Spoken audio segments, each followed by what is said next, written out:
Welcome to a new interview with a GALA expert. And today in the expert chair, we have István Lengyel. I hope I pronounced it correctly, CEO of BeLazy. And so if you're watching this, and whether you're new at automation or whether you're already an advanced user of automation tools, just stick around, watch it to the end, because I'm sure that István will have some very useful insights on the topic to share with you. So for the very few, that tiny minority in the localization industry who don't know who you are, István, could you please introduce yourself briefly? Sure, happy to. Thank you very much, Isabella. My name is István Lengyel, and I am originally from Hungary, but I have spent the last 5 years living in Spain. I've always had a lot of passion on understanding how people work. And I studied economics, and I was always very impressed with the business process re-engineering. I didn't believe back then that I could do it, and right now that's what I'm making a living on, and I'm pretty much enjoying redesigning the processes. Originally, I'm a translator, and I started actually, very few people know that I started by translating books, but the very first book that I translated and that taught me English was a role-playing game called Rifts. I translated it for my friends when I was 16, and I never got paid for it. It was just for us to be able to play together, and some of my friends did not speak English, so this was the way to do it. And it was like 300 pages, and big pages actually. And then I continued with some other IT and business books until I was like 23. And after that, I was very interested in becoming an academic. I started my PhD, and I went to work for a natural language processing company. But then in 2004 or 5, we started Kilgrave, which is today MemoQ, with some of my friends and also former workmates. And after that, finishing my PhD became a pain, but I did manage to finish it when I was in 2014. Okay. And I really like the creative side of work. So that's something that I've always wanted to work in product management. That's my favorite part, working on the processes. And this is something that I've been doing also in my previous work, which was MemoQ, where I was working together with an excellent team. And then I got out of that, and in 2017, I had the honor to do the GALA Amsterdam keynote. That was the biggest thing for me ever. I was so really honored by being able to do that. And then I was working for a little while in an LSP, but I realized something, that I don't really like to be an employee. I don't really like status, and I don't really like hierarchy. So then I started working as a consultant for Nimdzi, and also started my own company, which is called BeLazy. And about the presentation that you gave at GALA, the keynote, we still have that on the website, by the way. And it's the title, I looked it up, and I watched it, I promise you. The title is it worth defining the rules of business, if there are any? So go, for those who are watching the recording, go and check it out. But what have you been up to lately then, after MemoQ? And I didn't expect myself to do this, but I've been working again really hard with BeLazy, because this has been a new venture, and it's also like a new type of a company that we started here. And I've been working very hard to understand those areas that haven't really been addressed very much.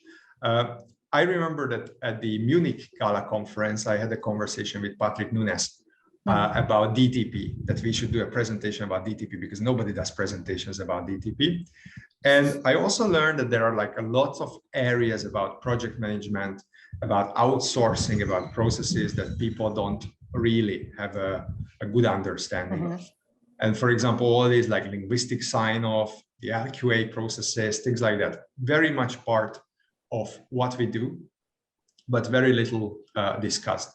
So we were addressing big topics like scalability, like availability, like SLA compliance, while trying to be friends with everyone. We are trying to create a company that is actually creating the links that are missing from the industry for the supply chain automation, rather than reinventing the wheel. And I was working with many fantastic companies, that, especially LSPs, that want to get rid of the busy work and move one level up in maturity. But what is interesting is that as they want to move one level up, this, like at the same time, we are building the stairs for that level of the maturity that will take you there. Right. Just to clarify, what do we mean when we talk about maturity in localization? I mean, localization maturity was something that Common Sense Advisory introduced a good while ago. And this is still, I think, pretty much valid. The reactive, the repeatable, the managed stage, the optimized and the transparent stage. And they also have one for the translation service providers, which is very similar, but obviously focuses on different processes. And the thing is that when it comes to the current world of translation, I mean, optimized and transparent are the only two that really make it. And the thing is that the maturity itself now, I think, refers to more a process than a company, because a company has a mindset of wanting to be mature. And here, for example, I would definitely want to make a distinction between mature and big company, because I've seen very mature small players and I've seen very immature big players as well. And I think what is really important today is to define the processes and the organization, and also to work with objectives. So one of the things that I've seen is that if you design your processes with the objectives of each step very clearly made, then those processes are usually right. And the other thing that I've seen is that it's also important to keep cleaning the workflows. And a couple of years ago, we've seen a lot of non-linear workflows. And I think today we got to the stage, because the content has been decreasing in size, I think we got to the stage that it is possible for the majority of the companies, for the majority of the workflows, to linearize it, to make it like this first, this second, this third. And of course, you can have a condition here that only do this if this is like that. But nothing else. It's like it can go like in a chain. And if it goes in a chain, then it's very easy to report on. It's very easy to monitor. It's very easy to manage. Because otherwise, it's like, how do you really know where it is? What are the variations? And variations are making the processes like really cumbersome and really only human manageable. Exactly. So when we talk about automation, then in the translation or in the localization workflow in general, what do we exactly mean? What does automation entail? I mean, in my experience, there are three kinds of automation in the localization industry. There is the linguistic automation. This is obviously the machine translation related, but there is also the machine translation quality estimation. And there are simple things like, changing the number format. I mean, this is a linguistic automation as well.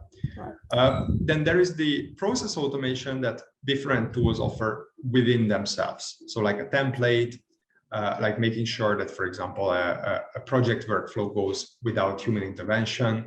This is like most business management systems, translation management systems do offer this by them. And then the third kind, which is what we are doing, is the transaction automation, which is between systems. This is what connectors and middlewares do very often. But it's very important to define this right, because the process automation builds on this. Linguistic automation is pretty separate. The most of the time, automation, when we talk about it, is very simple. If this, then that. And it's like list all the possibilities and then build the rules, and then you get there. Because people talk about AI. And AI or machine learning, I prefer to call it machine learning, it requires data. And the problem is that it's just not worth for our industry at the moment, I think, from the process perspective, rather than from the linguistic perspective. We have a lot of data, we've got translation memories, everything. But from the process perspective, very often, like a sanitization of the process does way better than introducing machine learning. because the data is not clean enough or because there isn't enough of it, or both? That's right. It's also not specified enough. I mean, even when you talk about, for example, the services in the industry, same thing is called 5 different ways. And then there is like a little variation here, a little variation there, according to the client request. So it needs to be specified. There is no real description language even for the different processes. Yeah, you mentioned connectors and middleware. So what kind of software and what kind of tools can be used to make or can be used to automate the workflow? There is a wide array of systems. So I think I would start with the supply chain, because supply chain starts on the top, which is the enterprise usually, or the NGO or whatever it is. And traditionally, the procurement of these companies pushed the companies towards a single monolithic big tool, which was the enterprise translation management system. And there are many, because for the different things, you need different types. And for example, this is what I've been working on with Nimdzi in the consultancy role, like what type of tools to recommend to what type of companies. And for example, DTP is a super important part, because there are excellent tools that are really bad at DTP management, and there are others that can do it really well. But in reality, using one tool was always hard for these companies as well, because the translation is provided by the supply chain, not by the company that buys this enterprise system. And keeping the efficiencies and using the many systems, obviously the language service providers decided to have one place for the registry of all these projects. And this is what we call the business management system. Think about the Plunets, Protemos, XTRF, LBS, Consultec, FlowFit, whatever, this type of a system. And besides that, they also had the processing tool, which was traditionally the CAT tool. And CAT tools on the language service provider side are very important, because very often you just receive source files. These have the filters, these have the TM management built in, and so on and so forth. So this was the LSP tools, and BMSs and CAT tools. And then what we've seen is that with the cloud, we've seen the appearance of a lot of new systems where content is today stored and managed. And just keeping one single system is often not possible. I mean, there have been vendor portals where the different jobs are offered, which are actually the vendor-facing sides of the business management systems, the different TMSs, and the proprietary tools. But we've also seen a reason for enterprises not to use a single tool. So, for example, right now, we see that, for example, the different development-related tools, and I'm talking here about Localize or Crowdin or Transifex or Phrase or these tools, they became quite handy for the developers, and they don't really want to do like exports manually. And these are not particularly well integrated in the TM management. So now even enterprises find themselves in a situation that they are using two tools, and they have to define where are the boundaries. And then there are automation orchestrators, such as Zapier or Integromat. We use a lot Integromat, and it's able to do a lot of very simple connections of systems. And then when it comes to the content sources, I mean, CMSs have been the traditional thing that the industry has talked a lot about. Besides the traditional tools like WordPress and Magento and others, recently the headless CMSs, which are pushing the content into multiple places, and also the digital asset management tools, they have been spreading very much. So it's like content is everywhere, and it needs to go into the same systems, and then it needs to go through the supply chain. So that monolithic approach just doesn't stand today. And our industry is extremely technology intensive, but not extremely technology savvy. I won't call you out on that. And lately, we've seen a growing number of tech companies that produce a lot of commercial translation technology. But the problem is that there is often no connection. And if there is a connection, that's a very important thing. I hate it when somebody is asking for, does this have an integration checkbox? And integration is never a checkbox. It needs to be use case based. And use cases are often not talked about enough. And this is one level up from the functionality, because you need the process to go through. And I recommend to everybody introducing new technology that you just concentrate on the process. If it goes through, everything else can be ironed out. And integrations are also about this, whether they work for your process. And recently also there are other tools, of course, coming into the picture that are part of the translation process, but we don't talk about it. And I'm not talking about DTP here. I'm talking about financial tools, reporting tools, invoicing tools, payment tools.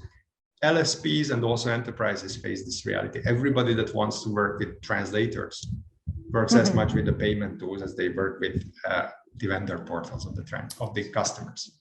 Yeah. You mentioned headless, and just to specify, headless system is a system with a backend. Just basically, the system that presents the content to be consumed by different providers of actually user digestible content. Yeah, so like some kind of content repository.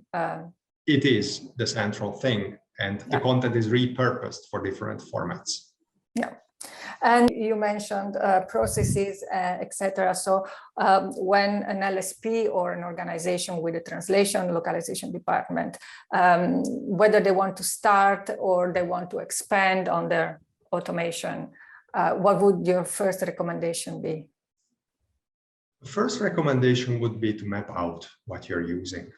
So make a list of your customers, make a list of the customer workflows, make a list of the customer workflow steps, and then map the systems and the technology together. So which kind of tools are supported in which kind of systems, what are the workflows, so which systems do they interact with? And of course, you also have your own internal solutions, which is very important to note. And again, here, have a repository of all the systems. This is something that ISO requires, whether it's the IT security or it's the process improvement. Make sure that you've got a list, and whenever you start using a new tool, put it into the same list. It's no work, but it takes you very, very far. And the other thing is define your processes like really well, down to the level of who does what and when.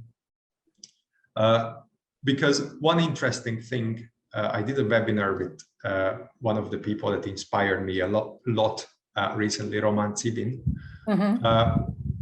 who used to do a lot of process re-engineering in his past for what was then Moravia, and now he's working also with Nimdzi.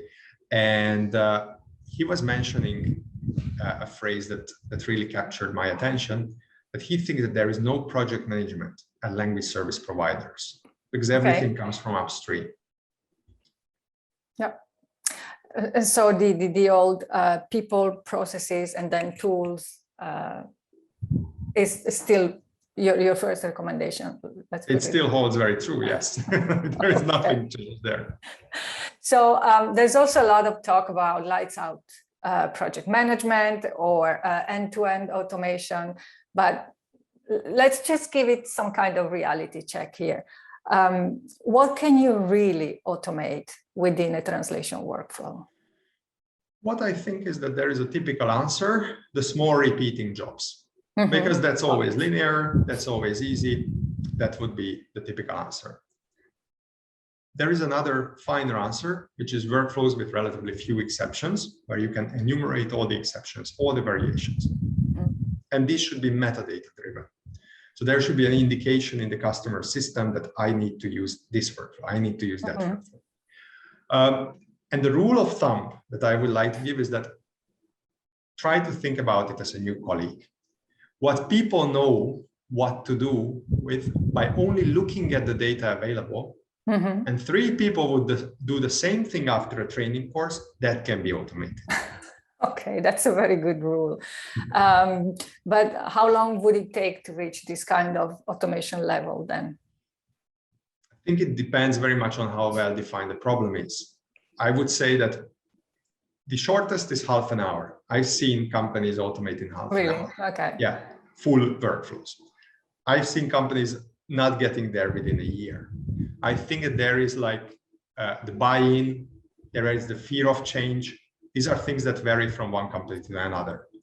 Also, the number of people involved and the length of attention you need to pay matters a lot. Because if you need to pay attention for many weeks, people sometimes, change the priorities, look at something else, and then it's harder to tidy up the loose ends. So I would say generally take a month, and in a month you can achieve results. Okay, that's good. And in terms of return on investments, because we need to talk about the financial aspect of automation, at what point automation becomes really feasible or viable? It's a fairly simple thing, because return on investment is there. If the problem is costing more than the solution with its preparation and upkeep. And the first thing is remove any variation introduced by humans. This is cheap, but it needs buy-in, and that can be really hard. You can automate things where there is variation, but it's more complicated to do that and more expensive. If you can convince people, that's the cheapest option. Testing and understanding also goes hand in hand.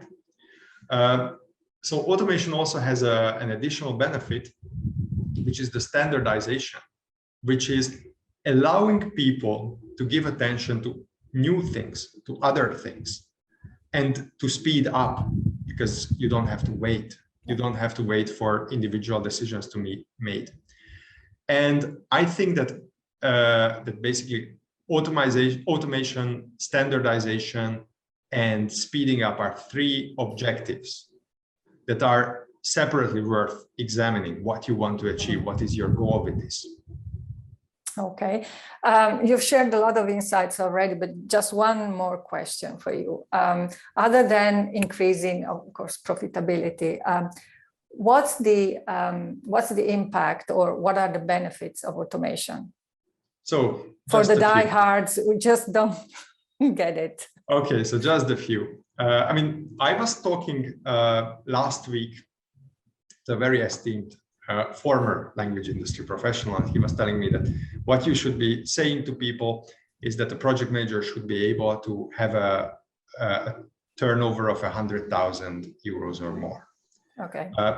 And that is the cleanest thing, and the gross profit, and how much somebody can churn on. If you look at another aspect, then you can think about, for example, scalability. I mean, automation can allow you to take on more projects by setting up rules to, for example, automatically accept and approve certain types of jobs, even if nobody is in the office. This is like, I'm talking here about the BeLazy realities. Sales. Sometimes you can differentiate yourself, not by how good you do what you do, but what else can you do? And a stronger technology proposal and more process optimization, or a certified process, is something that can gain you more business. The other thing is that translation is never about one company or one vendor. Nobody can do that. Yeah. It's about the supply chain.